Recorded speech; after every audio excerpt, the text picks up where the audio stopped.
한국 유권자층을 연령별로 나눌 때 윤석열 후보를 가장 많이 지지하는 그룹은 현재는 60세 이상 그룹입니다. 그런데 가장 윤석열 후보를 찍고 싶어 하는 그룹은 누굴까요? 바로 20대, 30대예요. 무슨 소리냐? 지지율 별로 안 나오던데, 최악이던데.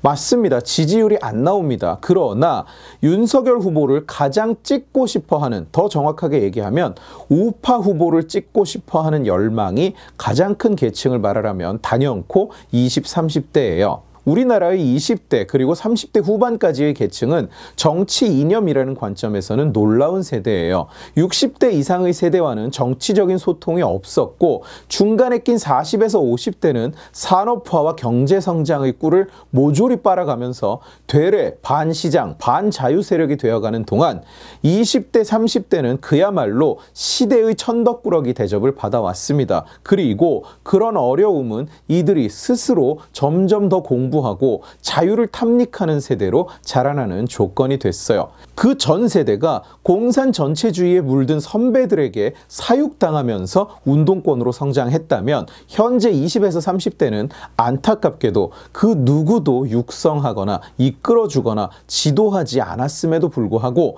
어쩌면 아무도 그렇게 하지 않았기 때문에 모든 연령 중에 자유라는 것의 실체를 가장 깊이 깨달은 세대고 이념이라는 것에 대해서 어릴 적부터 교육받고 자란 전 세대보다 오히려 그 이념이라는 것을 더 깊이 이해하는 세대입니다. 예전과 비교할 수도 없을 만큼 넘쳐나는 정보, 실시간으로 일어나는 의견 교류, 정글처럼 싸워대는 익명의 커뮤니티들, 여러 이런 요소들이 영향을 미쳤겠지만 다른 세대는 똑같은 것을 경험하면서도 변화되지 않는 데 반해 20대, 30대는 마치 울트론이 어느 순간 스스로 의식을 갖게 되듯이 가치라는 것을 자각해버린 거예요. 그렇기 때문에 이야기를 해보면 젊은 층은 인식이 분명합니다.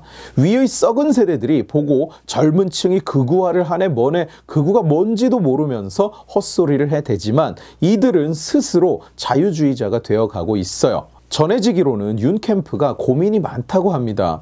뭘 해도 안 된다. 도저히 20대, 30대의 관심이 모이지를 않는다고 고심한다고 해요. 글쎄요, 왜 그럴까요? 저는 그냥 봐도 알 것 같은데요. 저뿐만 아니라 이 영상을 보는 분들 대부분이 이미 왜 그런지 이해하고 있을 것 같은데요. 우리 지금 전부 다 똑같은 생각을 하고 있을 텐데 왜 윤 캠프는 모른다는 걸까요? 저쪽은 20대, 30대의 지지를 얻기 위해서 뭘 해도 안 된다는데 왜 우리는 저쪽이 20대, 30대를 위해서 뭔가 하는 꼴을 본 적이 없는 걸까요? 괴상하지 않아요? 마치 누군가가 몇 달 동안 하루도 빠짐없이 나한테 전화를 했는데 내가 한 번도 안 받았대요. 근데 정작 내 폰에는 부재중 전화가 한 통도 없는 거죠. 번호를 잘못 알고 있는 거 아닐까요? 지금 20대 그리고 30대 후반 정도까지의 세대는 그리고 지금 10대들도 자라서 20대가 되면 마찬가지일 테고 이전 세대와 다른 세상을 살아가고 있습니다. 산업화 이전 세대는 힘들었습니다. 나라가 전쟁을 지나면서 GDP 통계가 안 잡힐 정도로 아무것도 남은 게 없었고 배고픔을 벗어나기 위해서 노력하는 불평을 하는 것조차 사치였던 그런 세대였어요. 오직 자식들은 이런 고생을 안 시키겠다는 일념 하나로 세계를 떠돌아다니면서 일을 했고 가산을 탈탈 털어서 자식들을 공부시켰습니다. 그게 지금 70대 전후 그리고 그 이상의 세대예요. 그 자식 세대는 부모 세대가 그리도 원했던 것처럼 배고픔에서 벗어났습니다. 교육도 훨씬 많이 받았고 기회도 훨씬 많이 누렸어요. 군대 가기 전에 입사를 해놓고 전역을 하면서 출근을 시작할 정도로 학교만 나오면 갈 회사가 널려 있었습니다. 배가 부르고 머리에 똥이 가득 차니까 그 세대는 모여서 세상에 대한 불만을 짓거리면서 체제를 전복시킬 궁리를 하기 시작해요. 그게 586 운동권입니다. 그런 풍조가 70년대생들까지 쭉 이어지는 거예요. 시장 경제와 산업화의 결실을 가장 많이 따먹으면서 시장 경제를 증오하고 산업화를 타도하기를 원하는 세대, 존재 자체가 모순인 괴물들이 이 세상을 지배한 겁니다. 그러나 80년대생들이 세상에 나오면서 분위기가 바뀌기 시작해요. 대학들에서 운동권이 밀려나기 시작했고 지식인이라면 응당 사회주의에 쩔어 있어야 될 것 같은 그런 뒤틀린 앞세대의 풍조는 이제 머저리 취급을 받기 시작했어요. IMF 시대를 겪은 기업들, 금융사들은 이전의 방만하고 불투명한 체질에서 벗어나서 혁신을 거듭했습니다. 변화에 성공한 조직은 세계적인 기업으로 성장했고 실패한 조직은 이전에 아무리 큰 규모를 자랑했더라도 먼지처럼 흩어졌어요. 그 과정에서 대한민국의 현대 기업 시스템이 자리를 잡은 겁니다. 기업들은 생존을 위해서 효율성, 생산성, 투명성을 모두 한꺼번에 끌어올려야 했어요. 이는 곧 피나는 경쟁으로 이어졌습니다. 학교 졸업만 하면 두세 군데 합격하고 골라서 가던 시대는커녕 한 군데라도 합격하려면 평균적으로 써야 하는 입사 지원서의 숫자가 20개, 30개, 50개 계속 늘어났어요. 그러나 대한민국 기업 시스템의 체질이 바뀌는 동안 노동시장의 체질은 전혀 바뀌지 않았습니다. 왜냐? 그걸 결정하는 계층이 바로 이전 세대, 오로지 기업과 자본에 대한 증오로 일평생을 살아가던 세대였으니까요. 오해하지 마십시오. 저는 세대 전체를 일반화해서 이야기하고 있는 거지 그 세대를 살아온 그렇지 않은 개인들의 존재를 부정하는 것은 전혀 아닙니다. 그래서 어떤 결과가 도출됐느냐.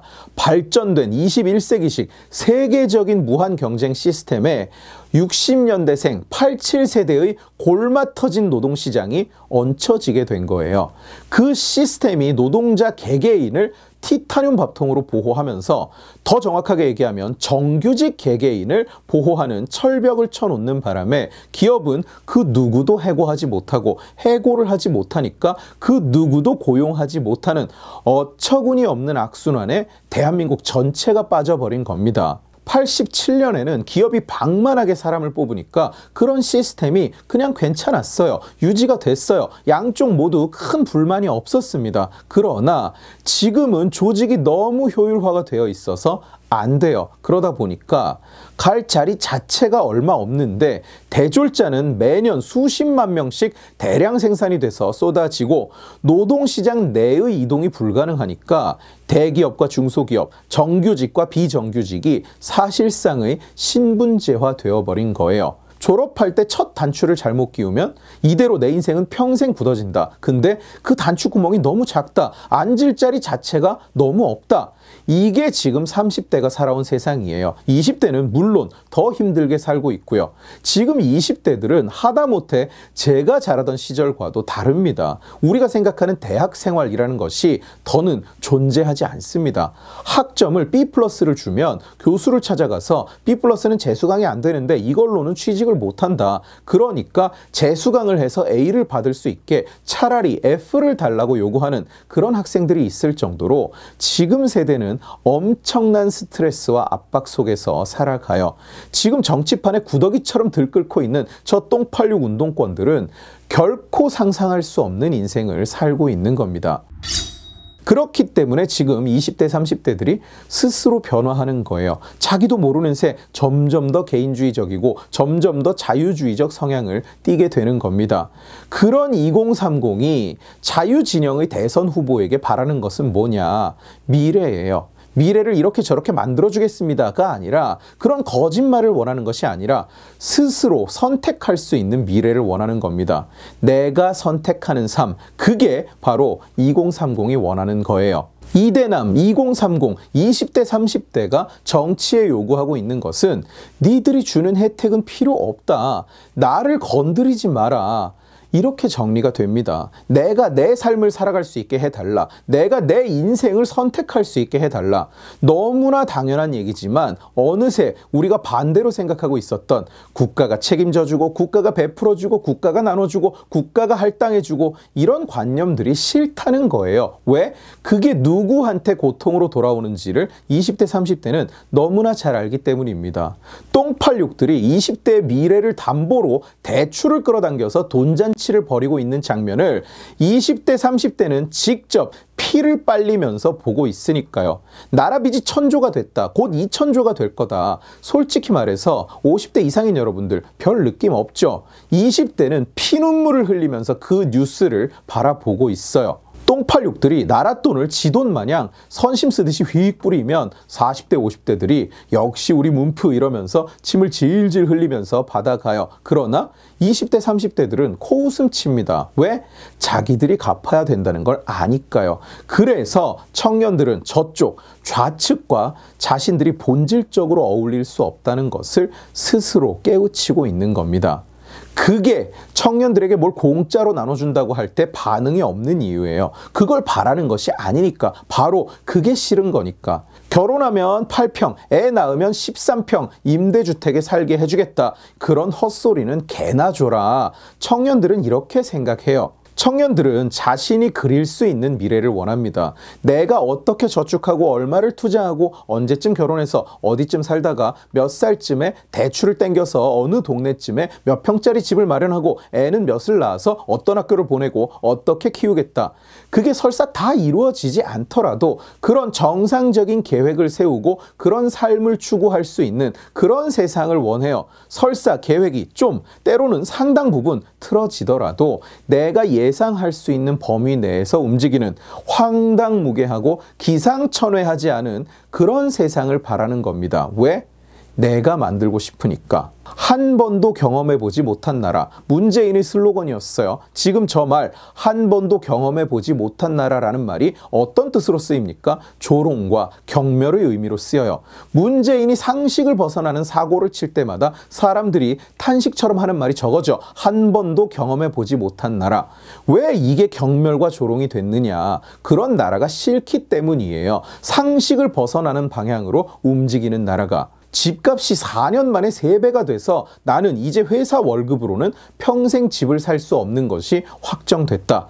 대령통이 지 마음대로 공기업 자회사 직원들을 갑자기 전부 모회사 정규직으로 채용시키는 바람에 향후 몇 년간 모회사의 채용이 없어져 버렸고 2년 반 동안 공기업 취업을 준비하던 나는 갑자기 절에 들어가서 스님이 될 판이다. 부모님이 빚내서 가게를 하나 열었는데 이제 자리 좀 잡고 살만하다 싶었는데 방역 독재로 가게가 쫄딱 망했고 대출금을 갚아야 되니까 폐업도 못하고 집을 담보로 추가로 대출을 끌어다가 월세만 내고 있다.